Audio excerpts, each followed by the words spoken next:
So as promised, we're going to start off with some Q&A, and we'll try and end with some Q&A. I was wondering what you all think about VR and AR, and is that something, I know AR is pretty big, but what about what's going on? What are your thoughts on that? So for people who don't know, augmented reality, virtual reality, you wear a headset, you're entirely in the CG world. Augmented reality, it's an overlay of computer-generated images on reality. Augmented reality is great, and not for our industry, but it's a great, it's going to be an incredibly great tool in a lot of different ways. Obviously for training, for something simple like you're looking to buy a house and you walk in and it's an empty room and you could have the goggles on and look around the room and go, what if I put that couch there and I put that one there? And you'd see it as you were, things like that. IKEA already have the app for doing just They that. do. Oh, IKEA well, there you go. They put the IKEA furniture into your room. And it is being used for training already. And then things like even historic walks. You could take a walk down a historic street and meet Edgar Allan Poe or something. Or imagine a play when if you had Game of Thrones as a play and the dragon's actually flying right over your head. But you're seeing the actors on the stage in real, and the people around you and all that stuff. VR is very limited for our world. True virtual reality has to be something you model like in a 3D world, because true virtual reality is, I wonder what's behind that. I could go look. I could go through the door over there if I wanted to. Well, there's no way you can shoot that and edit that and make that. It's just not possible to do that. So you do tricks when you're doing dramatic storytelling VR, where you try to guide people to where to look by sound, et cetera, but you have no guarantee they're looking where you want them to look. I could be looking over here, the person's talking there, it's really important to see their reaction. By the time I look over there, I missed it, So for the traditional dramatic storytelling that we do, it doesn't work really well. For something like video gaming, where you can actually have that world and you're in it, and no matter what you choose to do, it's really there, I think it's amazing. I did see a really great VR experience that I enjoyed. I try and see as many as I can, and this was a pop-up in Century City. It was called Alien Zoo. And did you see that? I mean, the thing I liked about it was you wear a backpack and goggles, but you got to see your own feet, which I've done VR experiences where you look down and there's nothing there, which is very disconcerting in my opinion. But in this case, we all got to pick our avatars, and I could see my avatar's legs and feet. I could see everybody else's avatars. And then it involved certain aspects of location-based entertainment. We were on a platform that did some moving, and there was some stuff spritzed in the air, and there were some real-world props we could hang on to. And it had an environmental theme to it. It was very entertaining. I enjoyed it. And there are a lot of other applications like, museum exhibits, virtual tourism. There's a lot of applications. I just don't see the applications in the sort of narrative storytelling or documentary storytelling that we're all involved in. No, I see it more for live events though. Like, can you imagine an immersive concert experience or football experience, or perhaps you're dropped in the middle of the Big Brother house? I would prefer that could in be the concert interesting. experience to actually have a view that could move around, like a proper video view, rather than the stuck in the audience. Right. And there's actually a company that does that, Lucas Wilson. But that's what they do. They work with, I think I can say who, with Oculus, and they go around to different live concerts all around the world and stream VR in HD and 4K with multiple camera angles. So as you pointed out, I love the way you phrased it a minute ago. You said you had a VR experience. That's what they call them. And I think that's exactly how it should be looked at. We don't call it, I'm going to go have a movie experience. No, I'm going to go see a movie.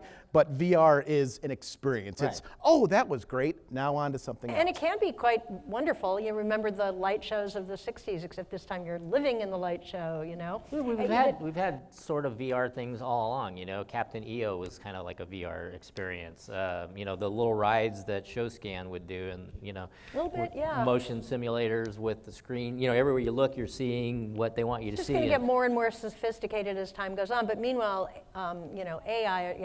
augmented reality, AR is going to be that's totally Pokemon. There's a million different It was already kinds. here, Pokemon, right? So is there going to be, is this something you think you're going to start seeing in post houses? No, I think that we looked at it in the beginning because of Lucas, and he wanted us to get involved and be heavy into it, to help them. But I was looking at it, I'm just going, there's not that big a demand. His point, which was really good when he started doing this, because Lucas is notorious for whatever product he would go to work on, you'd go, well, that's dead. Jesus. Just saying. He's made interesting choices. So this time when he told me I'm going to do VR, and I was like, okay, here we go again. He goes, no, really, check me out, listen to me. He He said, once this starts to hit, every director and every production company and every studio is going to want to have a VR project that they can show. And he said, I'm going to be the guy who knows how to do it. That's what's happened. He's like the go-to guy.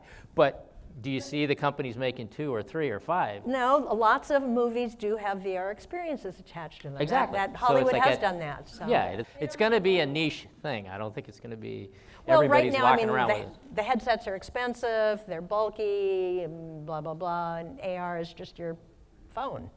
Yeah. Or a HoloLens or what have you. Well, you can do VR with your phone too. Kind of. You know, mean Google with the Cardboard Google and all that, Cardboard? yeah. Yeah, you get the window effect.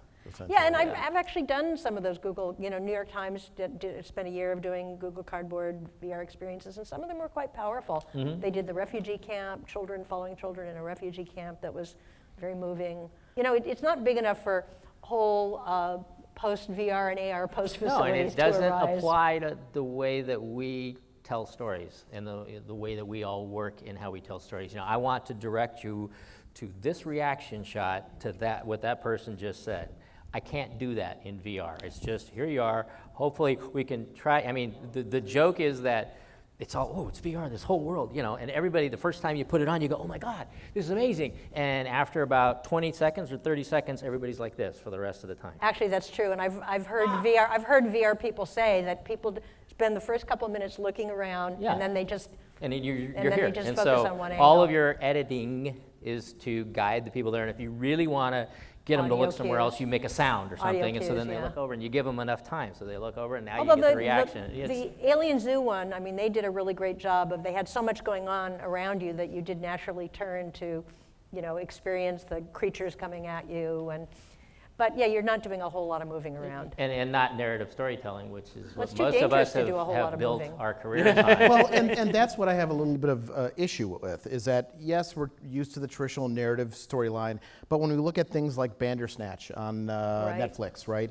That's a different ball of wax, but the same interactive. concept is that you're engaging the viewer to be a bigger part of the storytelling phenomenon. So they can make those choices, the choose your own adventure kind of thing. And when you start wrapping that up in VR, which is what you could potentially do, which is the movements of the actor or whoever is wearing the headset dictates the next part of the story.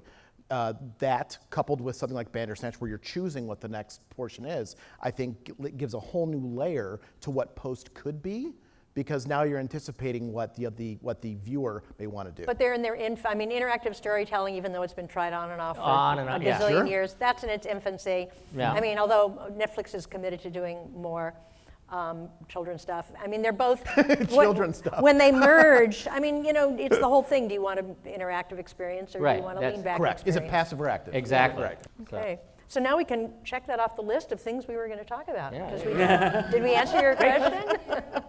Other questions about anything we discussed?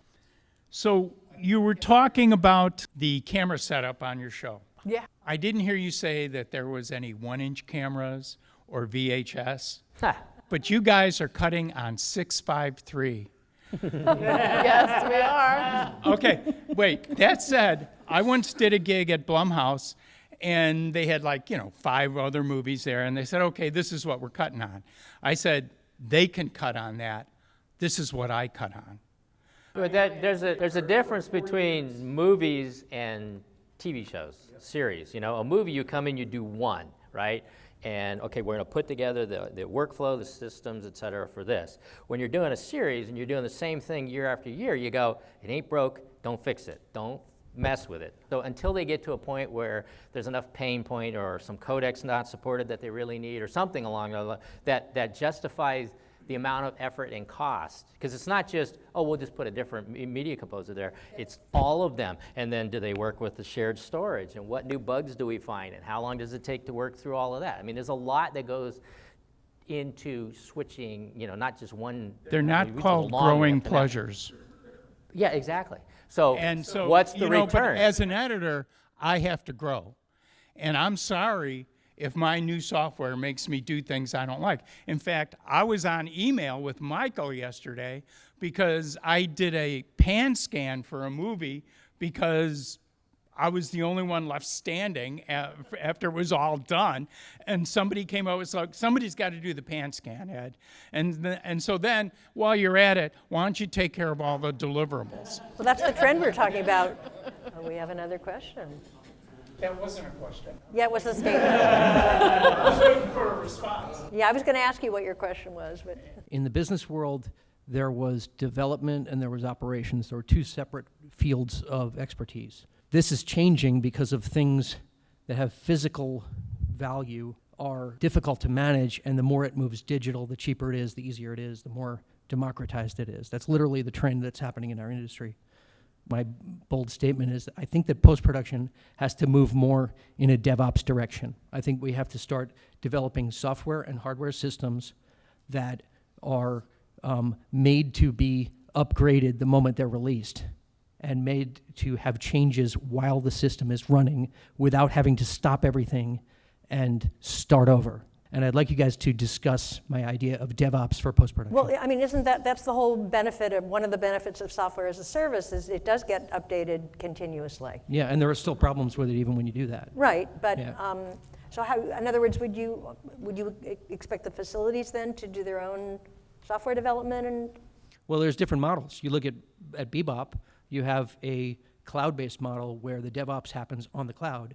Instead of each person in the US government having their own computer and having all the upgrade costs and software costs associated with that, they put a thin client, which is a small computer that basically is a screen and an internet connection. And the screen and internet connection could be at your office, or it could be at your home. You're sick a day, you don't want to go in, you're good enough to edit, you don't even have to take a sick day. You just do it from home that day. That kind of goes along with cloud, doesn't it? Edge computing. Yeah. It's the way that cloud is supposed to work once it gets there. Well, I'd say two things. One, why I make an edit and where I make an edit is irregardless of what I'm doing that on. Okay, so the aesthetics that most of us are concerned about, what we do, our actual craft, the storytelling, has nothing to do with the actual tool set. It's just make it easier on us or make it harder on us. The second part is, if you were to go, oh, well, we just automatically updated the software overnight, anybody who's done an Adobe update and all of a sudden goes, crap, nothing's working anymore, knows how much fun that is. And then you go, well, hi, ABC, we're not delivering the show this week because we had all these problems. We can't do that in our industry. We have to deliver on time. So people are very resistant to change unless you absolutely have to do it, or it's going to give you some great efficiency improvement because of that timeline. When you centralize the resources and make it where the software that you're using can be swapped out right in the middle of your workflow, and it's already tested and it's already worked together, that's the cloud model where you have. And Philip already told you how small our industry is. Yeah. Who tested it? It's the cloud. I'm sorry. Go ahead. No, you. I think I love what you're proposing, but that's almost utopian. Yeah. And I think good engineering is worst case scenario, let's budget for 80%, right? So I think there's always going to be those cases where pushing an upgrade isn't going to fly. That's why a lot of platforms are built on that. Well, we can scale back if need be. But I completely agree with what you're talking about. I think we're seeing it in terms of video over IP, right? Because video IP is something that's done in software.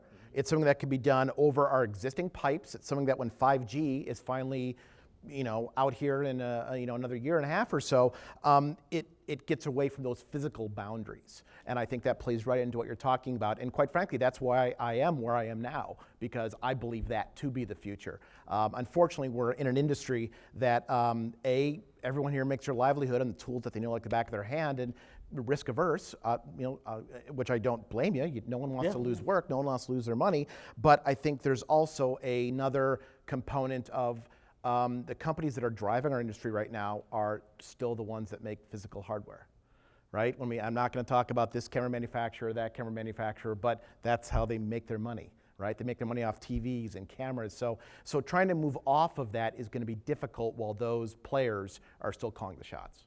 Picking up on the risk adverse, as somebody who has a demonstrably better workflow, trying to convince people that it is a better workflow against their entrenched workflow, is a serious challenge. Let's just go there. Yeah, and It speaking is a of risk-averse risk-averse, industry, that's yeah. probably why we don't want to upgrade an American Ninja Warrior, quite frankly. We have 13 editors putting out every 2 weeks a 2-hour episode. So that's like a feature film that we're putting out every 2 weeks.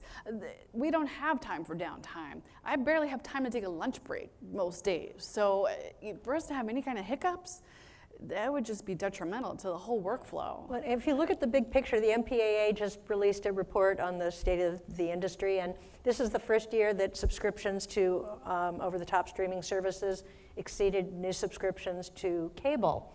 But when it came to actual revenues, streaming was way behind cable and satellite TV. I also think we like to put, and maybe it's some of us are technical, we like to put things in one bucket, right? One of two buckets. It works or it doesn't work. Yes or no, 0 or 1, on or off. And I think if we look at the foundation of our industry, yeah, there's only one camera manufacturer, right? There's only one editorial piece of software, right? No, there's multiple choices. So having one paradigm that fits everyone, never gonna fly. But so I think we have to kind of accept as a people and as an industry that some things are going to work for some people and some things are not, and we don't need to shit on the ones that don't work for us. More questions, it looks like, yay. I think it was a year ago I asked this panel where the content creation money was, and you guys said Facebook. So my question is, a year later, has Facebook delivered on that?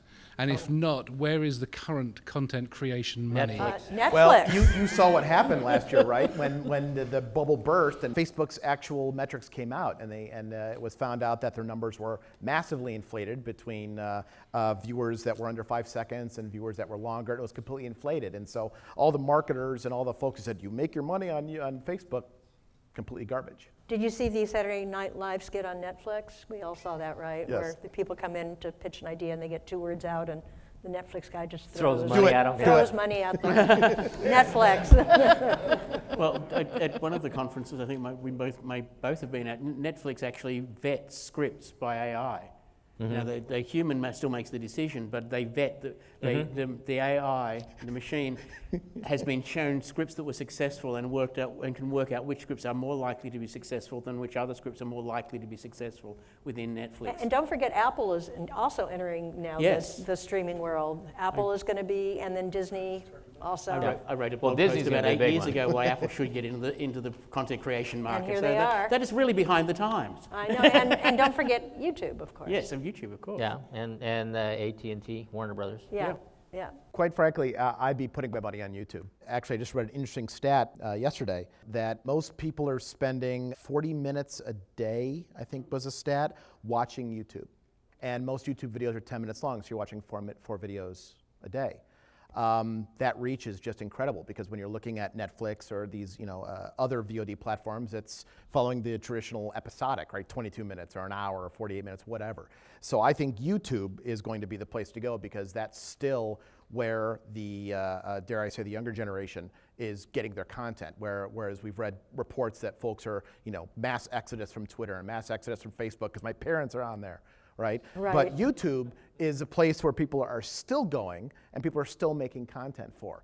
And that transcends the age demographic. So I think if you had to look at one VOD platform, I think that would be it. I mean, the barrier to entry is nothing on YouTube, right? But is anyone making money? That's the question. I mean, there are people on YouTube that are making serious amounts of money, but is it the place to make money for content creators? Well, but that's when we get into Patreon and some of the other third parties that Yeah. can kind of make up some of that. Is YouTube taking a crap ton of money just like Apple is off the Apple Store? Oh, of course. Yeah. You got to get your pound of flesh. But I think if you're looking for a platform that transcends the verticals and transcends the age groups and gender demographics, it's going to be YouTube. You're putting content out there on these platforms. Are you making significant money out of it on those platforms? Well, that's probably not the details, intent. but I realized a long time ago that when I talk about codecs, I'm not going to pull in $1 million. Right? That's not congruent. However, That's not congruent. there have been a number of TV shows that have spun out of stuff that's been on YouTube. Yeah. Sure. So, But Mark's question was about, basically where's the money? Yeah, basically, where is the money? And Well, and the money. I don't think there's anywhere.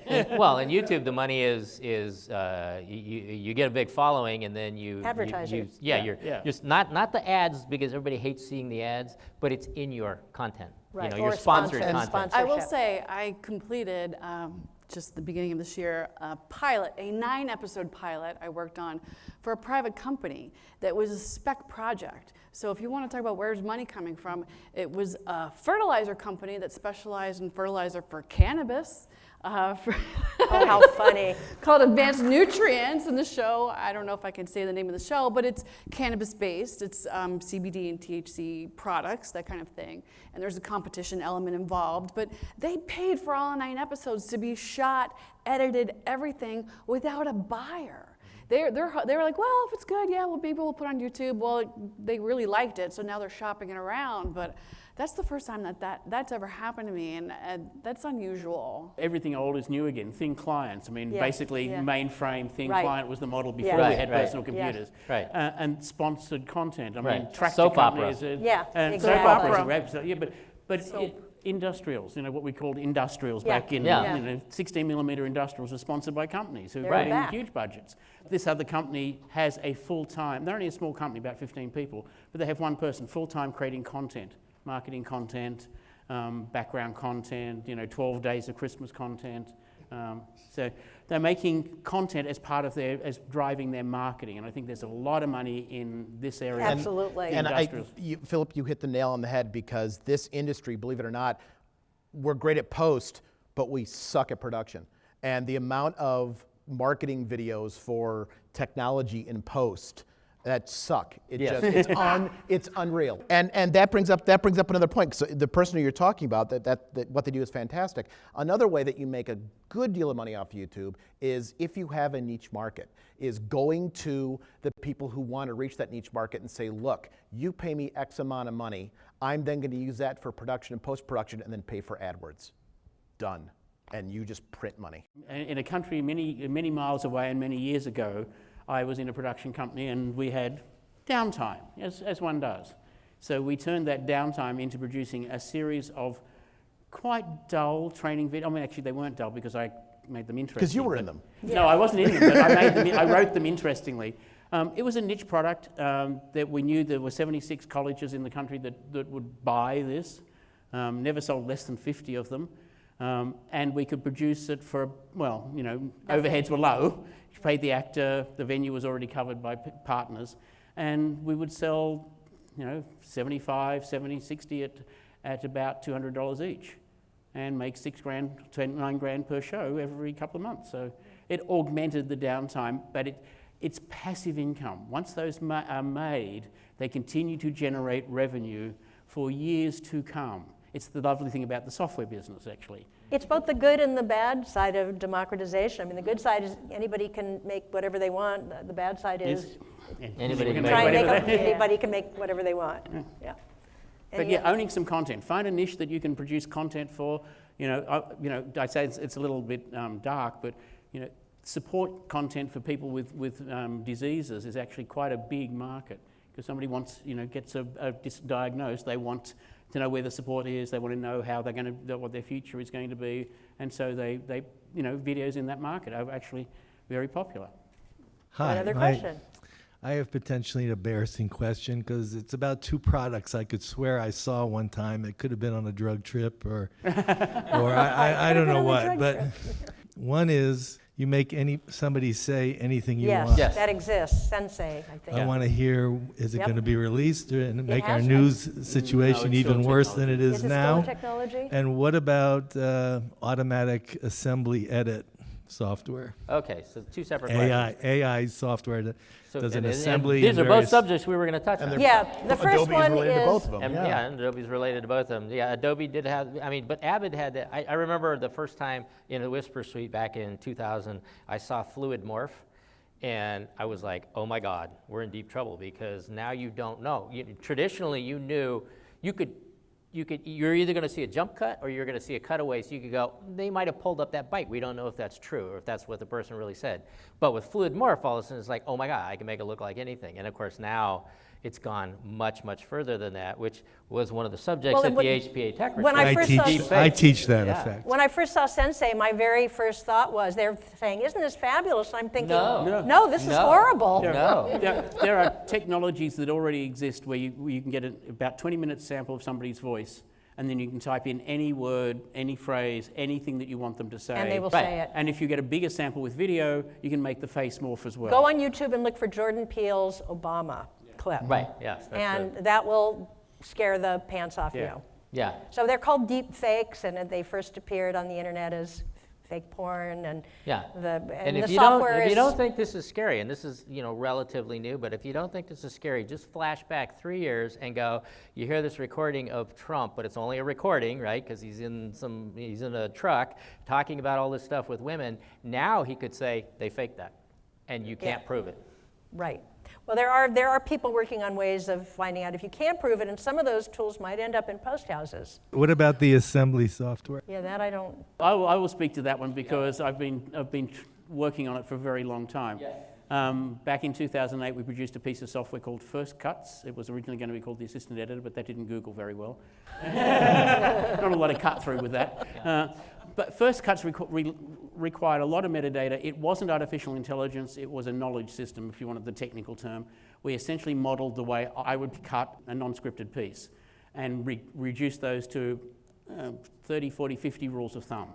And it was capable of generating a story arc. With the right metadata, we could generate a story arc, we could put in B-roll, we could find appropriate B-roll, we could put that in there. And if I was trying to do the same thing right now, I would still use the knowledge system approach, but I would use the artificial intelligence machine learning stuff to extract the metadata, because that's where it's really going to help us get the recognition of what's in those images, get the recognition of what's in that speech, what's on all of those signs. These technologies are already available, that it's not yet integrated into our tools. When Philip first showed me that, what was it, 2008? Yeah. The problem at that point was it needed so much metadata, because it has to know this is a close-up of this character and it's saying this or reacting like this. It's a lot of meta, which means you either have somebody go and log all of that into every shot, or they could just string it out, which is faster. But what we're talking about now is the technology is there to pull all that information out and string it out for you. If you want to see the current state of that technology as it exists, your Facebook videos they keep throwing at you, hey, you've been friends with somebody for this long, which are pretty lame. So that's where we're at now, but where we'll be in the future is... A couple things I want to throw out because I love this idea. There was a video that came out, I think, a year or two ago. It was a college research project through Stanford, right? It's Adobe and Stanford, actually. Right, and I think Adobe was one of the sponsors, right? And they have they actually work integrated, they're integrated into Stanford completely. And they actually show how, hey, we put it the script, we gave it the metadata, we gave it the angles and the shots, and it put together a passable... Yeah. No, sorry, you actually misunderstood the experiment. What they used was they used the machine learning to pull out to match up the angles with the script. Right. But the actual edits were algorithms that they programmed in, so that you could say a fast-paced, jump-cutty sort of edit, or a more slow-paced, relaxed. But they weren't done by the machine learning.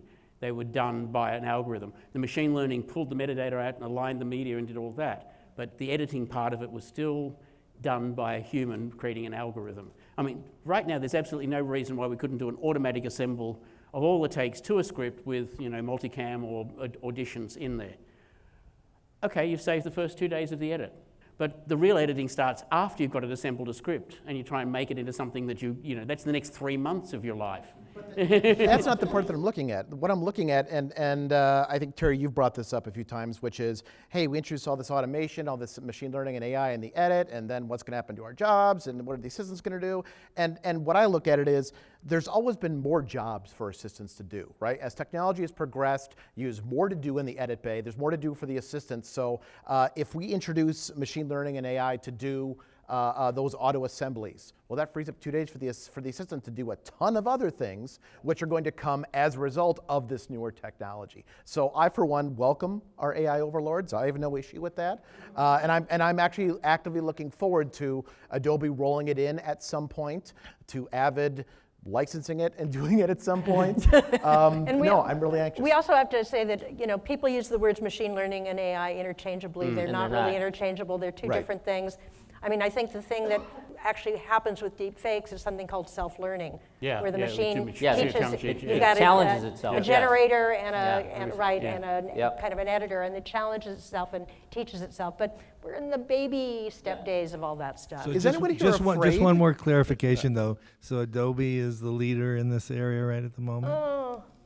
In terms of things that they've got in their apps, I'd say yes, but it's going to change. And Good- Final good- no, Cut, I Final think- Cut 10 has a similar thing if you categorize it. Is that correct? But it won't assemble for you. It'll just organize. No. that's- I think there's the flawed assumption that everything that the 3As and the B, everything they do is public knowledge. It's not. Right? So there's a lot of stuff I'm sure Apple's doing. There's a lot of stuff I'm sure the other manufacturers are doing that we just don't know about. But Adobe has been very forward Here's about the what other they're doing. aspect of it is open source software is becoming a huge thing. A lot of the big tech companies have gotten together to promote open source. So that's going to... One more thing I'd like to add. Tom Ohanian, who's one of the original founders of Avid, has a really good article on LinkedIn at the moment about looking at the future where this machine learning, et cetera, will come into the editing. The point that he comes to is that craft editing, what we've been talking about, is one of 6 areas that he identifies that machine learning will have an impact. The others are the things like automatically conforming all those deliverables. Yeah. You know, the thousands of different deliverables, because we can have super smart templates, because you're only trying to fill in, a talking head here, a B-roll here, a demo here. That's oversimplification of what I mean. But so there will be jobs lost. Yeah. There will be some jobs lost. But it's the low-hanging fruit. It's There's the another repetitive question. jobs. Yes. I wanted to address this directly because I've actually been working on post-production automation like Philip. And I've been very concerned about it because I understand I've done an intense amount of research about the history of technology and where things are going. Jobs will be lost, but generally for every job lost, there's 2 jobs gained. And the one thing that was left out of the discussion is that AI and other types of automation are really, really powerful as tools. Remember the tools that you took out? And there are tools that are going to be in your hands. Yeah. Yeah. You're going to be able to do it, and Yes. that means you're going to be able to do more. You're going to be able to customize more. You're going to be able to collaborate more, and we don't see that yet, but that's where it's going. Yeah, what I would love is more metadata. Metadata. I just want more metadata. For example, like if I'm working on Avid, for example, and I need music, I would love for my bins to automatically have all kinds of metadata. I want to know what key it is. I don't want to rely on my music library to provide this information. I want to be able to pull it up, my beats per minute, all of that kind of stuff. Or if I'm looking for B-roll, or if I'm looking for a cutaway shot, I would love to be able to put in a character's name and smile, and I could find all the time she smiles if I need it for the rose ceremony of the Bachelor or Well, something. now metadata is going to start with the camera and move all the way forward, Yes. which is amazing. So that's what I'm hoping for. Yes. More of that, more Yes. I think metadata. you're going to get it. Yes, you were definitely going to Yeah. get it. I just want to offer some perspective. I work in content versioning at NBC Universal. So one aside is that you've got this major top-down consolidation. Technology's getting into the hands of the few. They own it. And it seems like the profits from those disappear for the majority. Democratization of technology seems kind of like a wonderful thing until you've got 300 hours of YouTube uploaded every minute. And I don't know if that statistic's still accurate, but it's just a tremendous amount of, there's not enough people to watch this shit. Oh, excuse me. And yet somehow it gets watched. But you don't want everyone. You want the right people. You're so right, and there are some people who make a lot of money on YouTube, and the vast, vast majority make nothing. Exactly. Right now, of course, Comcast doesn't want to be left behind. They're involved with AI and machine learning. And I work in content versioning where we take the inappropriate, non-PG rated portions out of our movies for other clients. And they have a team of software developers working on removing genitalia, nipples, butt cracks. And they have people who are working on successfully on finding curse words. But we found that they're very good at finding them, and they find about 100% false positives. So in the process of trying to train the machine, the threat I see is actually to the editor's jobs. So you've got this machine that can edit a film or take out the bad words or the bad parts.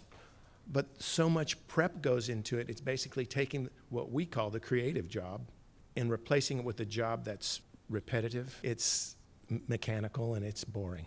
So that's just my 2 cents. I don't know. Yeah, well, there's going to be a lot more discussion on this topic. It's a very heated topic because it does involve people's jobs and workflow and all that stuff. But we're going to be talking about it for a long time, I think. I'm rather like the idea of a centaur, the human assisted, the machine assisted human. And not so much in these sort of established workflows. I think this is going to affect the smaller production companies, the individuals who want to produce something far faster than it's going to ever come into the Hollywood system, simply because it is so risk adverse. Yeah. But it is going to be a powerful set of tools for those who want help and not wanting the machine to do it all. One thing to remember is that, as Philip said earlier, we're this teeny little market, right? So who is incentivized to spend a ton of money developing advanced AI tools to make our lives a little bit easier? Not anybody. They aren't. Whether it's being spent is Google and Facebook and everybody else who wants to track us and all these things. Those technologies will eventually filter in, and that's when it'll be a problem. It's not happening fast here because nobody's incentivized to do it. Where is that? Small market. Yeah, it's too small a market to be. Exactly. Yeah. Agreed. I'm sure. Replacing truck drivers is going to happen before that's we going to get happen. replaced. And radiologists. Yeah, Except exactly. the interesting thing about that is that they train the machine to look at radio, X-rays. X-rays, and they've got it up to being much more accurate than the radiologist, a human radiologist. But what they found is that the role of the human radiologist is to check the edge cases when the machine is at a degree of uncertainty. So the routine part of that job is gone, but the interesting part of it has been boosted. But probably for fewer radiologists. For fewer radiologists, right. So the fewer people have more interesting jobs. How does that feel? Long-time listener, first-time caller. With NAB coming up, there's two types of things that happen at NAB. There's announcements that people go, holy crap, that's cool. And there's announcements like, that cool thing from before, it's just exploded. So what do each of you feel will fit into each one of those particular slots? Can you say those? Can I say two those things again? Yeah. The two things are, this was just announced, holy crap, that's new, that's really cool. Product or concept? Either or. Okay. And then there's the wow, that thing that was announced last year or the year before, it's exploded. Oh, right. What do you think is going to be one thing for each one of those slots? We always called it the on and off year at NAB. Like 1 year they go, oh, this is the hot new thing, and then the next year, okay, here's how you actually can use it. Correct. It's But off we year. were talking about this earlier. It's like the last 2 years have been off. So Yeah. I don't know. It's like how much more exciting do you get than 4K HDR? Well, we're going to hear a lot about ATSC 3.0, which probably nobody in this room has cares heard of about. before. Raise your hand if you've heard of ATSC 3.0. All right, a few of us. But is it happening? Is it really going to change? Are we going down the line for Jeff's question? Or? Yeah, go ahead. Yeah, okay, so let's go down the line. Put it on me. HDR obviously was a big thing several years ago, and for us it's old hat. For everyone else outside the industry, it's still newish. So that's obviously proliferating all over the place. Right now we're even getting camera top monitors, right, that are 1,500 nits. Right, so we're getting the HDR. That's circulated. Selfishly, I'm thinking the cloud is going to play a lot bigger role in post-production in various facets. I'm not sure that this year is going to be anything huge because NAB's been pushing cloud for years. But it's only been, this little widget here, this little gear here. So I'm not incredibly optimistic about there being something jaw-dropping this year that I can't wait to get onto Twitter and talk about. Well, I'm curious though, because I know, as you know, I work with Entertainment Technology Center, and Eric Weaver did a case study of post-production in the cloud, and it was a great little study. But I mean, how close are we to post-production in the cloud? Are we going to see anything this year at NAB related to that? We've been seeing it for years. Well, little bits and, like you said, little bits and pieces. It would be selfish of me to sit here and talk about Bebop and what I think, what we're doing and why I think that's the future. But I haven't seen anything that's been a massive paradigm shift to using the cloud for everything. I think the cloud works in a lot of different areas, but whenever you bring up new technology to people, they always want to find the one use case where it won't work. Right, and there has to be the 80-20 rule, 80% of the, so I try not to get into those conversations, but I don't think there's going to be anything massively huge this year at NAB. Just as there wasn't in the last couple of years. Yeah. HDR was the last big, wow, this is going to make a huge difference for everybody. So you're not all excited about 8K? Wow, more pixels It's we there. can't see. Awesome. Let's spend more money. You know what? I can see mist coming off of a coffee cup, but I can't see the individual droplets in there. So somewhere there's a limit to the eye's ability to resolve resolution. Yeah, absolutely. How big of a living room do you have, Well, right? with a 65-inch TV, you have to be closer than 6 feet That's to true. see 4K. That's true. And With then- 8K, it's like 2 feet. You're not going to sit 2 feet from a 65-inch TV. So it's stupid. You can't. Our eyes are not that good. It doesn't matter. So, but HDR, that's huge because the contrast ratio, which is what we perceive as sharpness, is amazing, and the increased color space is amazing. So. Well, I've never been to NAB, so I don't. I've got no Right. skin in that You're game. off the hook. You're off the hook. Philip? I always look at the areas where NAB dedicate pavilions. And yeah. the non-surprising one is the machine learning AI pavilion, and I Yeah. certainly want to spend some time there, this NAB. But the other one that is a surprise is the podcasting pavilion. You know, Oh, yeah. podcasting is now a multi-billion-dollar Huge. industry. And as a podcasting pioneer, Yeah. somebody who was there 3 weeks after the spec was finalized, I am pissed. Yeah. It kind of did a peak and then seemed to fade away, and then suddenly out of everywhere. You know, Deborah, I will say what I would hope to see, and I think there's a gap, and only one company's filled it, and this kind of goes back to who runs the industry, right? It's traditionally people who are making hardware, is video over IP, right? Well, ATSC 3.0, right. But we also know that right now dealing with video over IP in the SMPTE realm is uncompressed, right? Right. Which is horseshit. So you need- let's be straight, it's horseshit, Well, you right? need 5G. Do you edit in uncompressed 4K? Okay, fuck that. And that's what the issue is. And so the only company that's come up with something that is even passable is NewTek, right, with NDI, which is Right. being able to deliver video over IP. And so because the industry is slow to move, everyone is adopting this non-standard by a company who's betting the farm on there.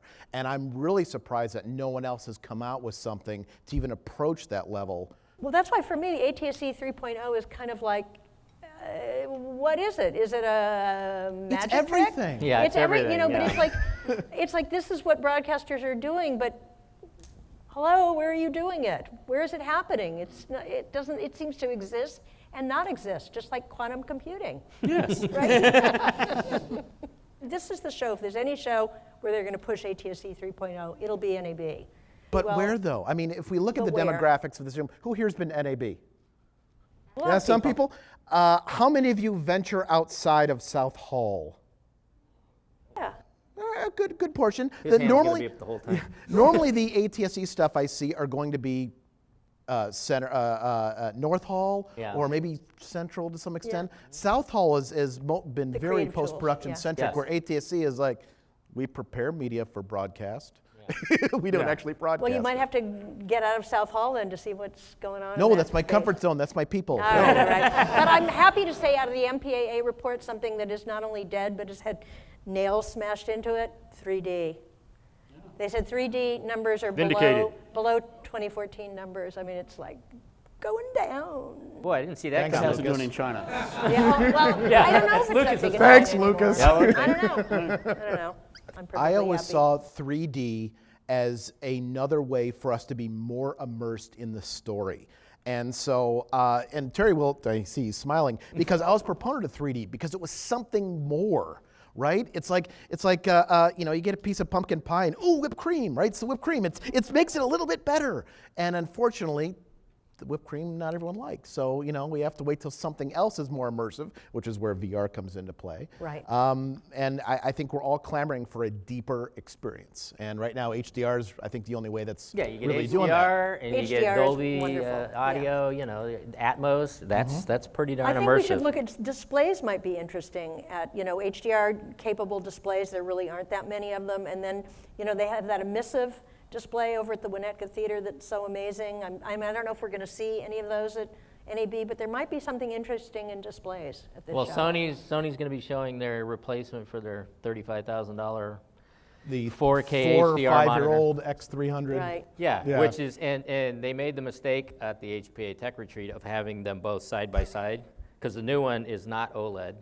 it's an LCD. It's that layered LCD. Yeah. And I'm sitting there looking, I'm going, but the OLED still pops more. And then you start getting a little off axis, and as soon as you get a little off axis, the new monitor, it's like, oh my God, it's just shifted color, and just looking at them right there. Now, there's never a better place for Sony to showcase their stuff, right? So, as we said earlier, HBA Tech Retreat, we're talking to the top people in the industry, okay? And they're sitting there, so you've got to assume they finely tuned these things as finely tuned as they could possibly be. And I'm going, oh my God, the colors don't match. Right. It's all true. Well, that's why I think that's why it's kind of an interesting area, because it's in so need of new stuff. Well, part of it is because there was a lie in the 4K, the existing $35,000 Sony monitor. For those who aren't really familiar with HDR, Dolby came up with the HDR concept a few years back because their audio patents were running out, and so they thought, hey, we can license this other thing in viewing. So they came up with their version, Dolby Vision version of HDR, and they did all this testing, and what they found is that the human eye could see up to 20,000 nits, and so a nit is roughly a candle power-ish. Right, so you could see up to 20,000 nits. They found people could comfortably watch from 0 to 10,000 nits. Their monitor, which you can't get, but that's the only one, can do 4,000 nits. The Sony monitor, which can only do 1,000 nits, is what has been accepted by Netflix and Amazon on all these and places. Your TV You at gotta home have is that probably 1,000 $35,000 monitor, but there's a bit of a lie there because it can do 1,000 nits with a 1-inch square of white in the center in black. If you go to 2 inches, all of a sudden it starts dropping down. If you have a full screen of white, it's like 126 nits. So it's not really, and your TV at home, well, your TV at home is brighter than that. Our reference monitors were always 100 nits. That was where white was supposed to be, right? So the goal is to have 10 times that. Everything should look roughly the same, except that you don't lose all the highlights. So when there's a sparkle off of a glass, you see that whole sparkle. Instead of now, it's just crushed down is what we do. The sky doesn't get blown out when you shoot the ocean. But here's the problem. And that makes things look sharper. The other part is, if you, as soon as you had 1 pixel of 1,000 nits on the Sony monitor, it started sacrificing the blacks a little bit because they couldn't really do that 1,000 nits of contrast ratio. So the new monitor is supposed to be able to do that. Well, I think you'll see a more affordable HDR. I think just as Sony was doing that adaptive HDR, and a lot of other monitors that were shown at NAB last year were very adaptive. I think you're going to see a lot more affordable monitors this year because the technology has proliferated a bit, right? Like Flanders, they have a less expensive HDR monitor. So I think now that the technology's out there, you're going to see a lower price point for 1,000 nit monitors. But then you go and you see the Amazon delivery specs, and they go, well, you have to use this Sony monitor, or else you have to talk to us about it. So does it matter, whether somebody makes a cheaper one if we can't use it to deliver a show?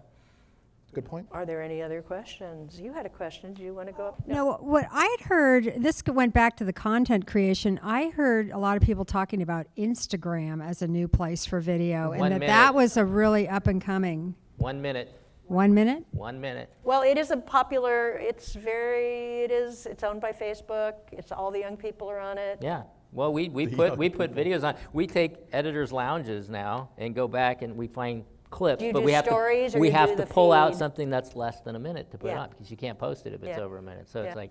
Wait, wouldn't it be great if machine learning could do that for you? Yeah. And that is one of the areas that Tom Ohanian specifically called out as being an area where machine learning will take over editing. But it's tough because you watch and you go, is that going to be interesting to my peers? Is that going to be an interesting bite, or is that just, And that goes to the question earlier, which is, there's so many people watching stuff. Well, you're not trying to market to everyone. Right. You're trying to market to a narrow group of people. Right. Is the demographic who wants to know about codecs and NAB Instagram folks? I'm Probably willing to not. bet a majority or not. Not. So don't worry about it. Probably not. Yeah, exactly. Well, interesting. All right. Well, we've kind of, yes. There was mention of like the consolidation of the companies. You got Comcast and whatever. Production companies and networks are doing the same thing. Netflix has been mentioned and whatever. They seem to be driving the market because they have so much content. Mm-hmm. They set certain pricing standards. Mm-hmm. My shows that used to go to the dubbing facility, it was, one episode was 13 grand worth of dubs. Now they're paid, and it's regulated as $1,000 to make the IMF. Can we still make money in our industry? Well, that's a good ending question, I think. That's a great question. That is a really great question. There's no short answer to it. In my entire career, This has been the direction of budgets. I've never seen it go that way. I've only seen it go this way. And if you want to know how bad it is, editors now get paid basically what I remember them being paid back in 1990. Except inflation has continued. So that dollar that we're earning that's the same dollar from 1990 doesn't buy anywhere near as much. In other words, we're getting paid a hell of a lot less than what we used to get paid. So I think that's true for many people. I know as a journalist, I'm making what I made in the 80s. Yeah, so the sometimes. same thing, yeah. Fraction, yeah. 90s, yeah. So Well, I was a public school teacher before this, so You have a union. rates in reality television and unscripted have actually been going up. Really? Yeah, because it's such a specific thing. It's such a niche market, and there's just not a lot of people that know how to do it, and do it well at least. Is that true So- for union or non-union too? No, actually, union jobs tend to pay a little lower because the benefits are so much higher. You know, you get a pension, you get better health benefits, the whole package. So on those jobs, I do make a little lower, generally. But yeah. But then they come with lots of goodies. Lots of goodies. Right. Oh yeah. So I prefer union work as much as I can get it, quite frankly. Yeah. Well, that's a great thing if you can be in Hollywood and be in a union. Definitely. But what about the rest of us schlubs? Well, our friends in Denmark, you know, they say that every year it's like produce the same show but do it for 15% less. yeah. Same thing. Yeah, right, yeah. And so and because they're such small markets, you know, the entire market for Danish-speaking programming is 5 million people. There's no secondary market anywhere, which is why I would say, hypothesize, that's why Lumberjack and Final Cut Pro 10 are doing proportionally way better in Europe than they are in the United States, because there aren't the unions, and there isn't the huge amounts of money riding on everything. They've got to do it more efficiently, or they just don't do it. Yeah, maybe do it in the cloud. I've been thinking a lot about Or the cloud. one of the traditional lines that I've been hearing from, I don't know, beginning of my career is better, faster, cheaper, pick Yes, two, pick right? two, We've all right. heard this one, right? Okay, well, I was thinking about that recently, and it actually doesn't work that way, because Right. if you say it's going to take 100 hours to do this the right way, to do a really good quality job, right? So you can say, all right, well, we want it better, so we've got that. We want it faster. Well, how are you going to do it faster now? The only way you can do it faster is to have more people working on it, which becomes less efficient, as Philip can tell you, because the more people that work on something, the less efficient you actually are getting there. And so you can't do it faster. So then you get, well, okay, so we'll do better and cheaper. Well, that means you're paying somebody less. So there's no way to get around that. If it's going to take this amount of time to do it right, which is where we come in, because we know how much time it takes us to do our job right, there's no way to condense that. You can't throw that out. You can't change it. So the only way to go down is to pay us less. I think you may be conflating wages for a person with what you're going to pay for technology. Because cheaper isn't just we're going to pay you less, it's we're using technology that's less expensive. Oh, I don't need that iMac Pro, I'm just going to go with an iMac. You can't get any... Right, so you can lower the budget that way without You cutting can't get any cheaper than free. Blackmagic's free, okay? So we've got to the bottom of that, so now it's labor. Yeah, the race to the How am I going bottom. to make it cheaper? Well, maybe Blackmagic will pay us Yeah, to use their that was software. my idea. Let's suggest that to Grant at NAB this year. What do you think? Yeah, right. Question? I just want to say something about Denmark. I watched a Danish series on, I think it was Netflix, called The Rain, and heard it's it was fantastic. And at first, I just thought it was kind of some ADR, but it was all done in Danish. But then they put it into English, and I went to a thing where they talked about this at Netflix, how they've been able to take these really wonderful series from other parts of the world, and by the way they shoot it, maybe it's not always on the face, or they match up the lips, and it was fantastic. They have a huge dubbing department. They dub like Yes. 26 languages or something So there like is that. hope for Denmark and other smaller countries where their shows can get out there. It was a fantastic Well, Netflix job. is laser focused on this because they say only 5% of the world's population are native English speakers. So they're really focused on the 95% who are And not. this is an area where machine learning is going to absolutely Absolutely. do the job. It's going to do the lip alignment, the mouth And alignment. it'll be a company like Netflix that will just kind of institutionalize in their own workflow. Yep, the translations will be automatic, the dialogue replacement. Somebody will have to record it at least once. But So let's wrap up. Do you think we're in a new era now where, because of the news, 24-hour news cycle, that we're just, NAB will never introduce anything mind-boggling? Yes. Yeah. Yeah. So every year will be a meh year. Yeah, I mean, for example, the question about the Adobe thing that does, creates the speech, or now the deep fake with the face and all those things, they didn't wait for NAB to announce that and show it to people. Right. It comes out whenever they feel like putting it out there. So we actually touched upon pretty much every question that we had on the list. Wow. Except we didn't talk about review and approval. Did you want to mention something? You said, Michael. If there's time, yeah. There's time. Let's finish with that then. Obviously work for Bebop, edit in the cloud. You can use almost any piece of Windows software you want. And one of the features of it is something called OTS, over the shoulder, which is you can have someone log in and view your computer screen at the same time you are a viewer, but they can't change anything, like a driver's ed teacher, right? They can just sit there, they can't really drive the car. And to me, that's fantastic, because you no longer have to wait for someone to drive from Santa Monica to LA or whatever, to drive to sit in your bay and, touch your computer screen and try and grab your mouse and that kind of stuff, which you've all had happen, I'm sure. He's still in the hospital. I'm wondering what everyone's using, because right now we have Frame.io, right, which is great for your kind of push-pull, right? You render something, you export it, you upload it, you wait for notes, and you go back and make changes. But how important is that real-time feedback with someone in this kind of OTS, over-the-shoulder paradigm, or are people okay with the push-pull Frame.io type methodology? Well, Blackmagic's already doing that with Resolve. That's you can for the remote output. grade. You can remote grade. You have to have the copy of the media on both ends. And there's a server, right? There's a... No, you one guy is the master, and basically the other Resolve wherever is just a slave. And they get away with it because all they're sending over the internet is the command of, adjust this ball or whatever. So but they you still can, have the media on both locations. Yeah, as I say, you have to have a duplicate of the media. That's old Pearson stuff. Yeah. When you're color grading, you can't be working on something that's streaming at 3 megabits. No, or but the something. media You've got to be working on it. No, but the person who's grading has the media. The remote person shouldn't have to have the media. Yeah, Do I want to have the media sitting in a producer's office? Color grading? Yeah. You want the person on the other end to be seeing the same thing you're seeing on a decent reference monitor.